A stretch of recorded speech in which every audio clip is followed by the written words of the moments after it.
your service. Kaya naman, ang feedback mo, suggestions nyo ay mahalaga sa amin to improve our programs on air and online. Para alam ni teacher yung strengths as well as the things in your mind na mas makatutulong sa mas effective na pagkatuto sa teleradyo. Please take time to send your feedbacks via Teleradyo Mu, which you can access by scanning the QR code on the right or typing the URL provided here, bit.ly/3ORVAY9. One more, this time you follow bit.ly/3ORVAY9. Kaya send your hashtag TBH o hashtag RT dito sa Teleradyo Mu kung saan ang feedback mo, suggestions nyo ay mahalaga sa teleradyo.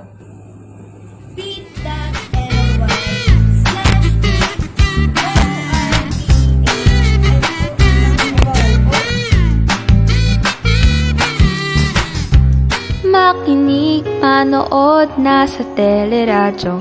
Makinig, manood na sa teleradyo. Teleradyo, Teleradyo Marcelo. Sa gitna ng mapanubok na panahon, magkahatid sa kaakibat ay diskusyon. Sama-sama tayo, kahit magkalayo. Sa programang ito, tiyak ang pagkatuto. Teleradyo, Teleradyo Marcelo. Teleradyo, Teleradyo Marcelo. Teleradyo, Teleradyo Marcelo.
Good afternoon, Delpilarians. Welcome to the live coverage of Teleradyo Marcelo, ang telearalan ng bawat Maluleño. Today is another amazing day.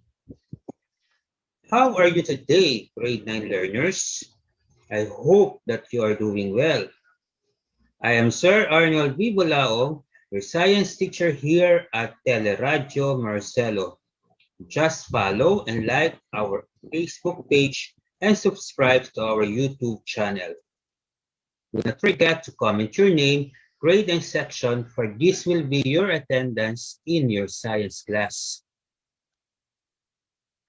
I hope that you will learn a lot from this lesson about the horizontal and vertical motions of a projectile.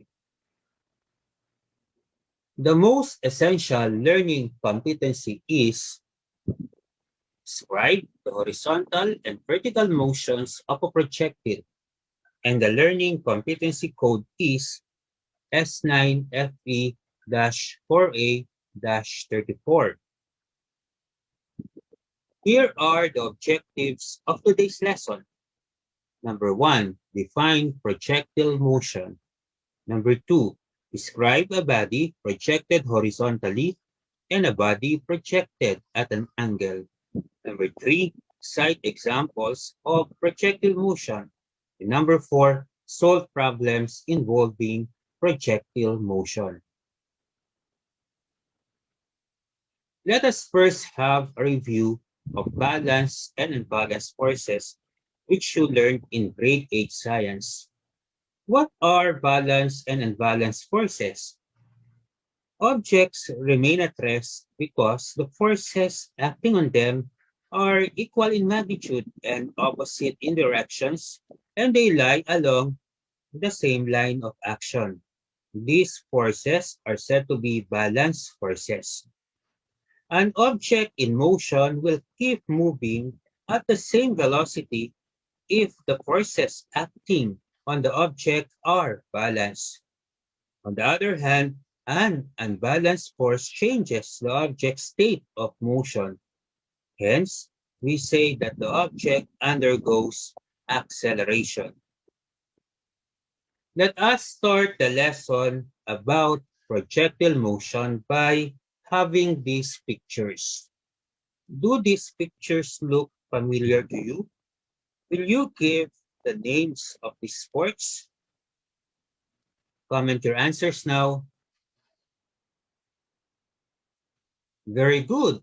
We have basketball for number 1, soccer for number 2, volleyball for number 3, javelin throw for number 4, shot put for number 5, and high jump for number 6. What can you say about the motion of the bodies that are involved in the sports given? How will you describe the paths of these bodies as they move? Send your answers now. You're right, learners. These bodies follow the curve path. During a free throw done in a basketball game, you see how the ball moves through the air as it leaves the hands of the player. The shot put, which is a track and field event, also involves the launching of an object into the air. In the high jump event, the body of the athlete moves in the same way as well. All these bodies are considered as projectiles, and the motion that they exhibit is known as projectile motion.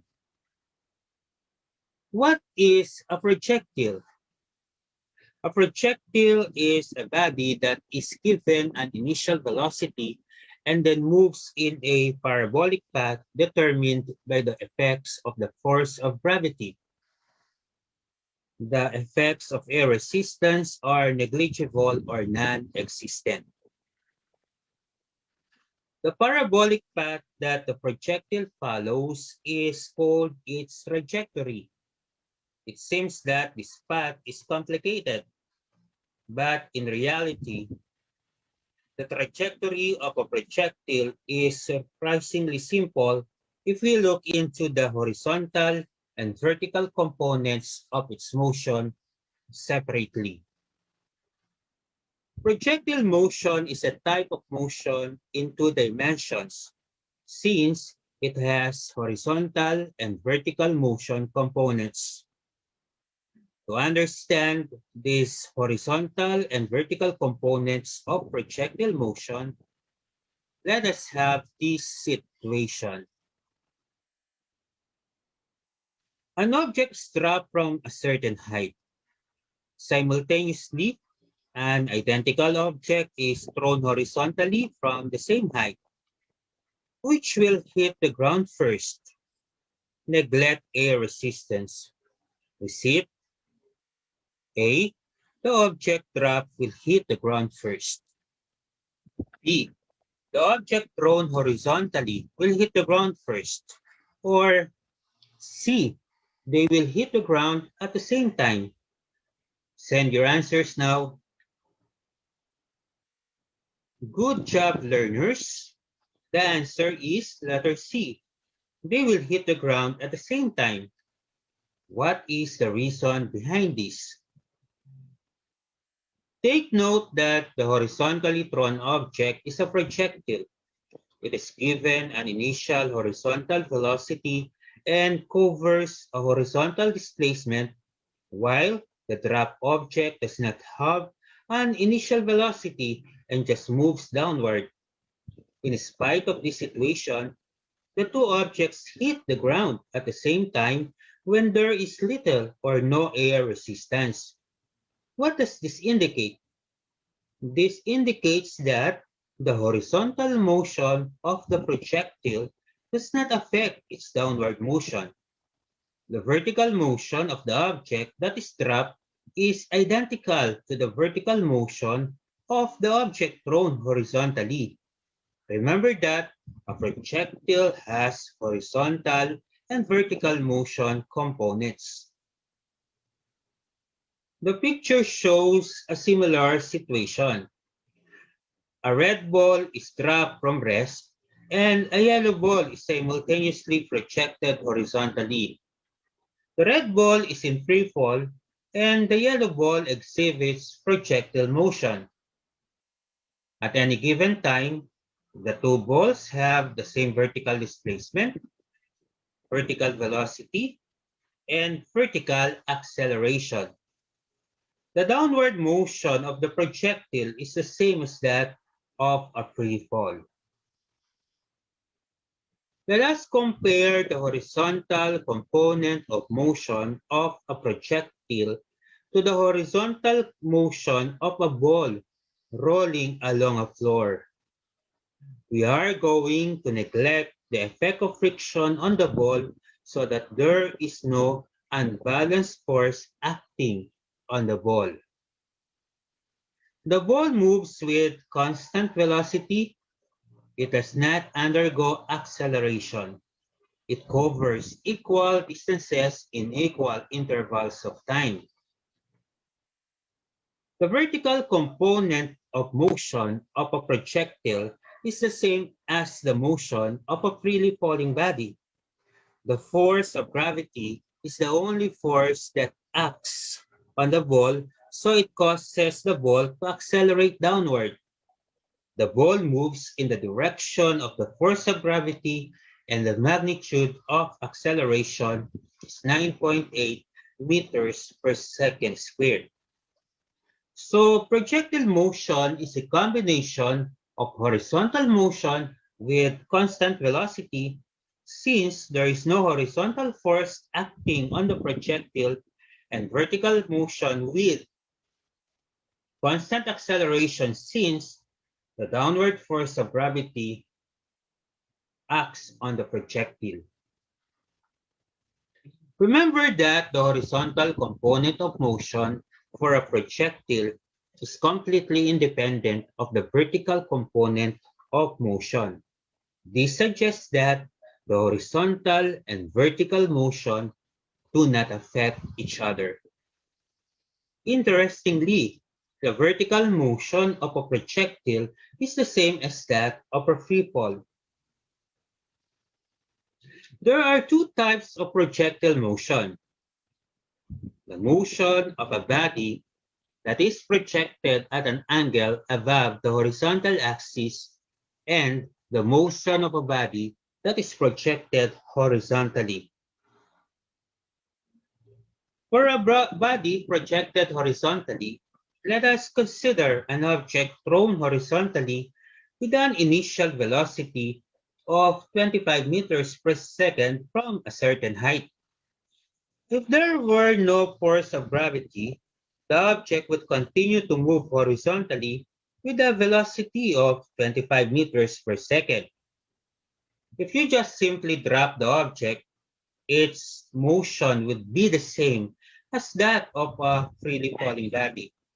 A diagram of the motion of a freely falling body is shown at the left for you to compare the downward velocities. If you are going to analyze the motion of a projectile, its velocity v at any point has two components: the horizontal velocity component v sub x and the vertical velocity component v sub y. The velocity vector at any time t always acts tangent to the path of motion. The vertical component of the velocity v sub y is represented by the downward arrows with increasing length. This indicates that the downward velocity of the projectile increases. The values indicated in the figure for v sub y show that the downward velocity increases by 9.8 meters per second every second. This further indicates that the downward motion has constant acceleration. The negative sign means that the velocity is downward. Take note that the vertical component of initial velocity v sub oy is equal to 0. Since the projectile is given an initial horizontal velocity, the initial velocity v sub o is equal to the horizontal component of initial velocity v sub ox. V sub ox is equal to the horizontal component of the velocity v sub x. V sub x is the same throughout the motion as represented by arrows having the same length. Take note that for a body that is projected horizontally, the projectile moves with a constant horizontal velocity and an increasing downward velocity. Table 1 presents the different kinematic equations for projectile motion of a body that is projected horizontally. For horizontal motion, number 1, v sub ox is equal to v sub x. Number 2, x is equal to x sub o plus v sub x times t. Number 3, a sub x is equal to 0. And number 4, v sub x is constant. For downward motion, number 1, v sub oy is equal to 0. Number 2, a sub y is equal to negative g. Number 3, v sub y is equal to negative gt. Number 4, y is equal to y sub o minus gt squared divided by 2. And number 5, v sub y squared is equal to negative 2g times the quantity y minus y sub o. Where v sub ox is the horizontal component of initial velocity in meters per second, x is the horizontal displacement in meters, x sub o is the initial horizontal displacement in meters, v sub x is the horizontal component of velocity in meters per second, v sub y is the vertical or downward component of velocity in meters per second, a sub x is the horizontal acceleration, v sub oy is the vertical or downward component of initial velocity, g is the acceleration due to gravity. It is equal to 9.8 meters per second squared. T is the time in seconds. Y is the vertical or downward displacement in meters. Y sub o is the initial vertical or downward displacement in meters. The vertical component of velocity v sub y and the vertical displacement y are taken negative downward from the point of release. The magnitude of the velocity or the speed of the projectile at any time t can be found by using the equation v squared is equal to v sub x squared plus v sub y squared. The direction of velocity at any time t can be found by using the equation tangent theta is equal to v sub y divided by v sub x. Let us have a sample problem involving projectile motion. A ball leaves a 0.50 meter high table with an initial horizontal velocity of 2.0 meters per second. Letter A, what is the time required for the ball to hit the ground? So we are going to find here the time of flight. Letter B, what is the horizontal distance between the edge of the table and the point where the ball lands? Letter C, what is the velocity of the ball just before it strikes the ground? Here are the given quantities. Y is equal to negative 0.50 meters or meter. Y is a vector quantity, so we use a negative sign to indicate downward direction.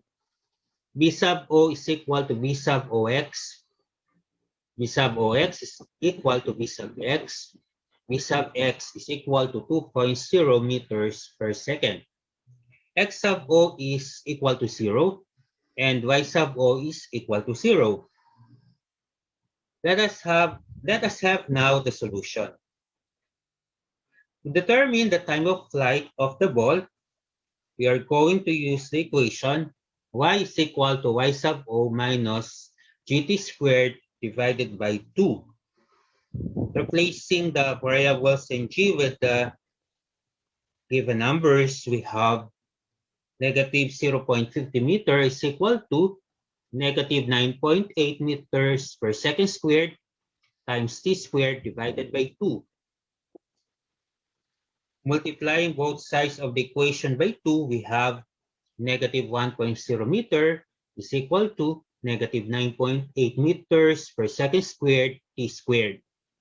Dividing both sides of the equation by negative 9.8 meters per second squared, we have t squared is equal to 1.0 meter divided by 9.8 meters per second squared. Then p squared is equal to 0.10204 seconds squared.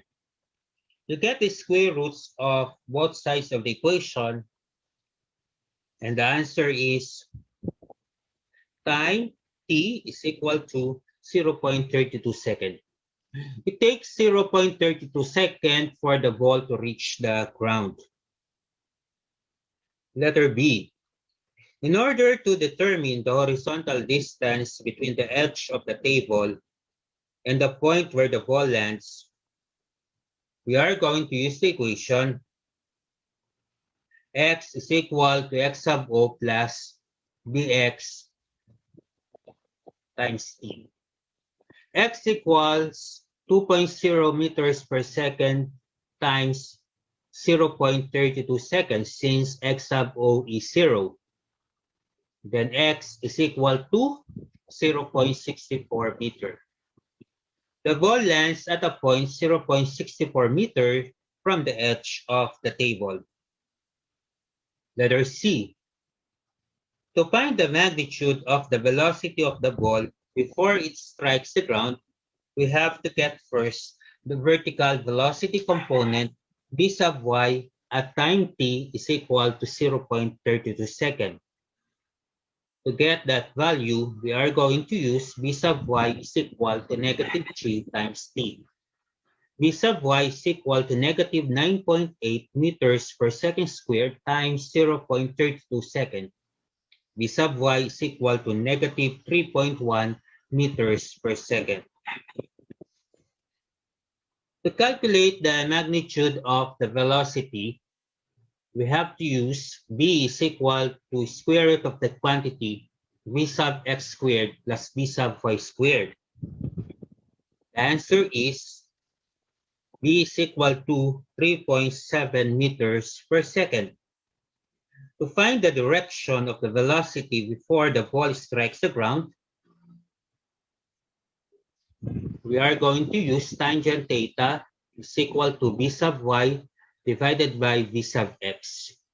Theta is equal to tangent to the -1, negative 3.1 meters per second divided by 2.0 meters per second. Theta is equal to tangent to the -1, negative 1.55. Theta is equal to negative 57.17 degrees. Or you can write it as theta equals 57 degrees clockwise from the positive x-axis. This tells us that the ball has a velocity of 3.7 meters per second, 57 degrees clockwise from the positive x-axis before it strikes the ground. Let us now have a body projected at an angle. Some examples of these objects are a kick football and a ball shot during a free throw in a basketball game. When a body is projected at an angle, it is launched with some initial velocity at an angle above the horizontal axis. The diagram shows the path or the trajectory of the projectile launched with initial velocity v sub o at an angle theta above the horizontal axis. The angle of projection is the angle theta above the horizontal axis at which the body is projected. How will you describe the horizontal velocity of the projectile? Compare the lengths of the arrows. Is the horizontal velocity constant or changing? Send your answers now. Good job. The horizontal velocity of the projectile remains constant during the course of trajectory. What happens to the magnitude of the upward vertical velocity? Look at the lengths of the arrows pointing upward. Comment your answers now. That is right. The magnitude of the upward vertical velocity decreases until it becomes zero at the top of the trajectory. What about the magnitude of the downward vertical velocity?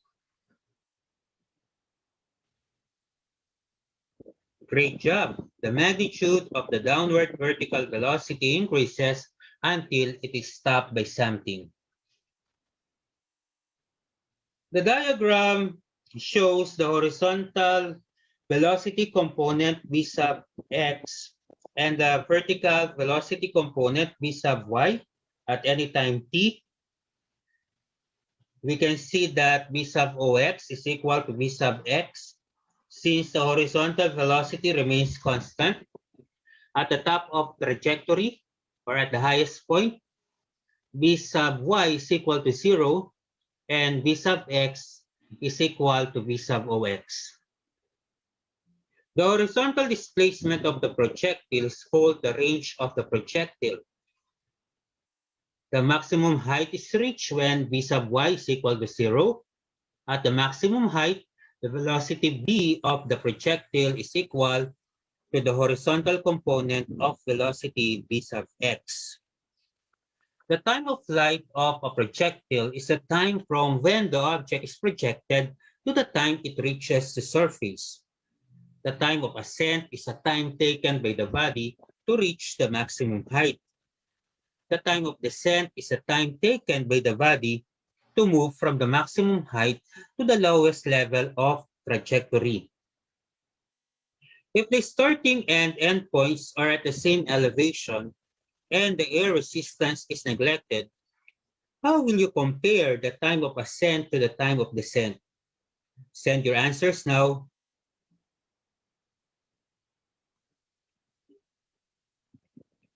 Very good, learners. The time of ascent is equal to the time of descent, provided that the starting and end points are at the same elevation and air resistance is neglected. As the projectile moves forward horizontally with uniform velocity, its vertical velocity is also accelerated, creating a trajectory that is a parabola. Table 2 presents the kinematic equations for projectile motion of a body that is projected at an angle above the horizontal axis. For horizontal motion, number 1, V sub OX is equal to V sub O cosine theta, and V sub OX is equal to V sub X. Theta is measured above the positive x-axis. Number 2, X is equal to X sub O plus Bx times T. Number 3, A sub X is equal to 0. Number 4, R is equal to V sub X times T, where R is the range in meters. For vertical motion, number 1, V sub OY is equal to V sub O sine theta. Number 2, A sub Y is equal to negative G. Number 3, V sub Y is equal to V sub OY minus GT. Number 4, Y is equal to Y sub O plus V sub OYT minus GT squared divided by 2. And number 5, V sub Y squared is equal to V sub OY squared minus 2G times the quantity Y minus Y sub O. At the highest point, V sub Y is equal to 0. A sub Y is equal to negative G. V is equal to V sub X. The vertical component of velocity V sub Y and the vertical displacement Y are taken positive upward and negative downward from the point of release. Let us apply what we have discussed about projectile motion of a body that is projected at an angle in this problem. A ball is kicked with the speed of 14.0 meters per second at an angle of 30 degrees above the horizontal. A, find the time when the ball reaches the highest point. B, what is the maximum height reached? C, what is the velocity at the highest point? D, how much later does it strike the ground? E, what is the horizontal range? These are the given quantities. V sub O is equal to 14.0 meters per second. Theta is 30 degrees. X sub O is 0. And Y sub O is 0. Let us calculate first V sub OX and V sub OY because we will need these values in finding the unknown quantities. In order to calculate V sub OX, let us choose the equation V sub OX is equal to V sub O cosine theta. V sub OX is equal to 14 meters per second times cosine 30 degrees. V sub OX is equal to 12.1 meters per second. Calculate V sub OY using V sub OY is equal to V sub O sine theta. V sub OY is equal to 14 meters per second sine 30 degrees. V sub OY is equal to 7.00 meters per second.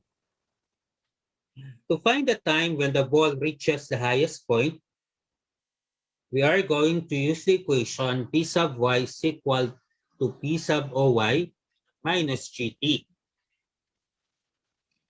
0 is equal to 7.00 meters per second minus 9.8 meters per second squared times T, since V sub Y at the highest point is 0.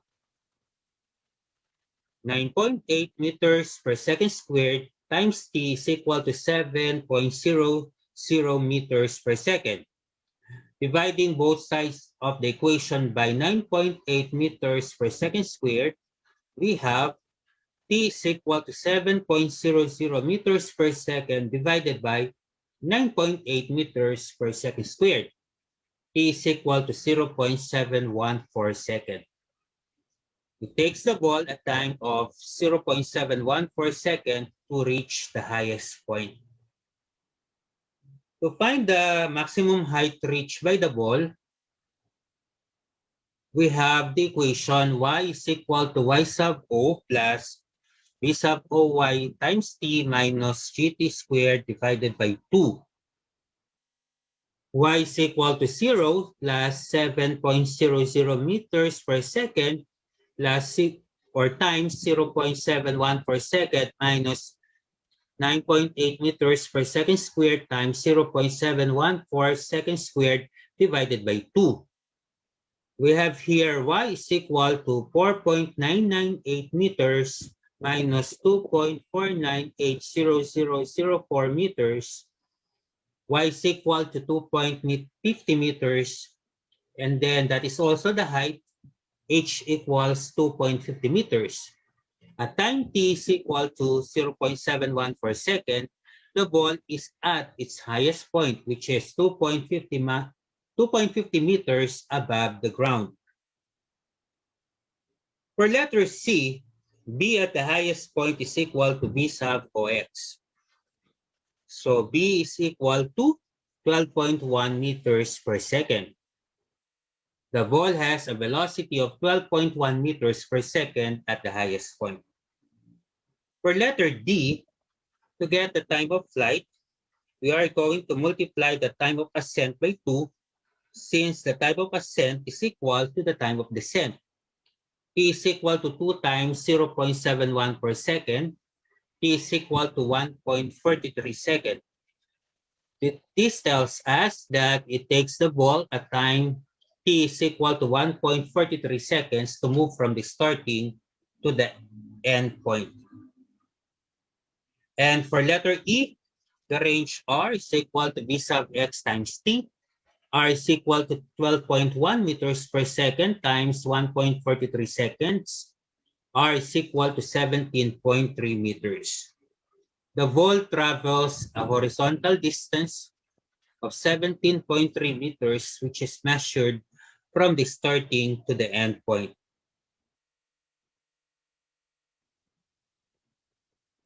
Now, answer this assessment to measure how much you have learned from the discussion that we have had today. I will present each question and the choices. Choose the letter of the correct answer. Number 1, you kick a ball with an initial velocity at an angle above the horizontal axis. As the ball moves upward, its velocity A increases, B decreases, C remains the same, D is equal to 9.8 meters per second. Send your answers now. Very good. The answer is B. Number 2, at the top of the trajectory, the velocity of the projectile launched at an angle is A equal to 0, B equal to 9.8 meters per second, C equal to its initial velocity, D equal to the horizontal component of the initial velocity. Comment your answers now.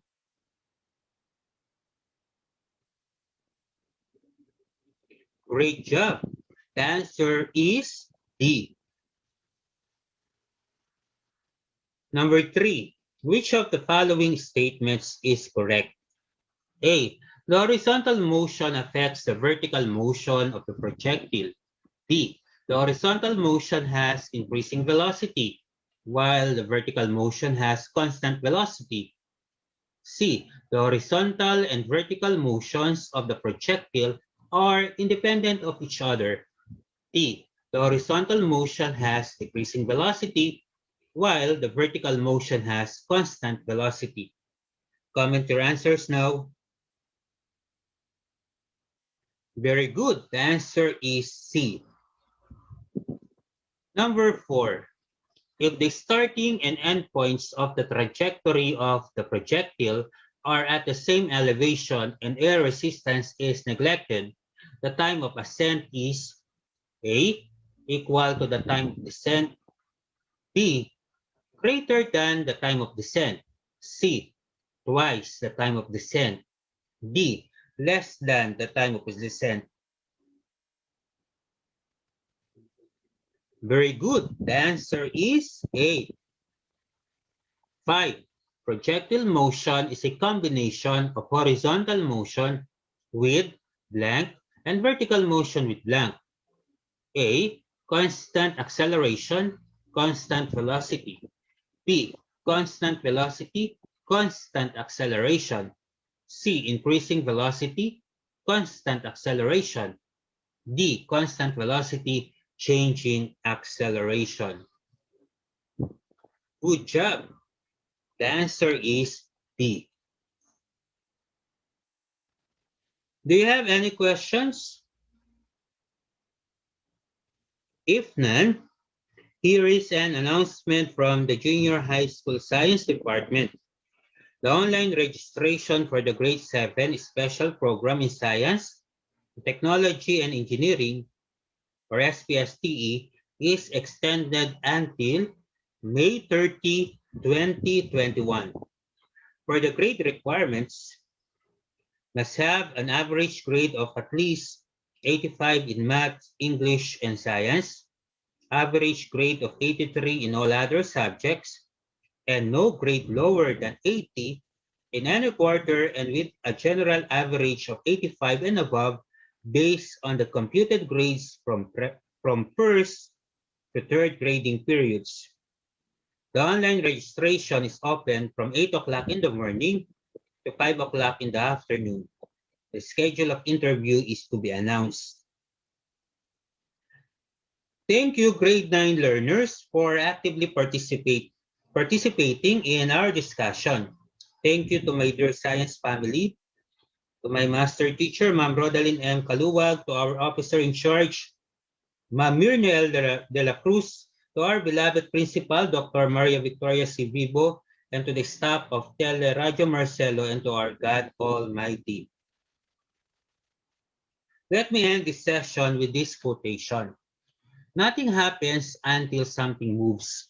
When something vibrates, the electrons of the entire universe resonate with it. Everything is connected. From Albert Einstein. Again, this is Sir Arnold. I hope you will have a wonderful afternoon. Thank you for tuning in. Have a great day, Delphilarians. Stay safe and God bless.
Radyo is always at your service. Kaya naman, ang feedback mo, suggestions nyo ay mahalaga sa amin to improve our programs on air and online. Para alam ni teacher yung strengths as well as the things in your mind na mas makatutulong sa mas effective na pagkatuto sa teleradyo. Please take time to send your feedbacks via Teleradyo Mu, which you can access by scanning the QR code on the right or typing the URL provided here, bit.ly/3ORVAY9. One more, this time you follow. bit.ly/3ORVAY9. Kaya send your hashtag TBH o hashtag RT dito sa Teleradyo Mu, kung saan ang feedback mo, suggestions nyo ay mahalaga sa Teleradyo.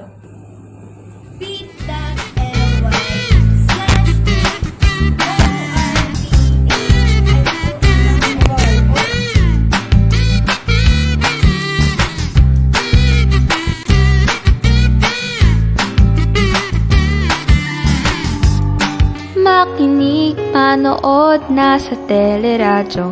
Makinig, manood na sa teleradyo. Teleradyo, Teleradyo Marcelo. Sa gitna ng mapanubok na panahon, magkahatid sa kakibat ay diskusyon. Sama-sama tayo, kahit magkalayo. Sa programang ito, tiyak ang pagkatuto. Teleradyo, Teleradyo Marcelo. Teleradyo, Teleradyo Marcelo. Teleradyo, Teleradyo Marcelo.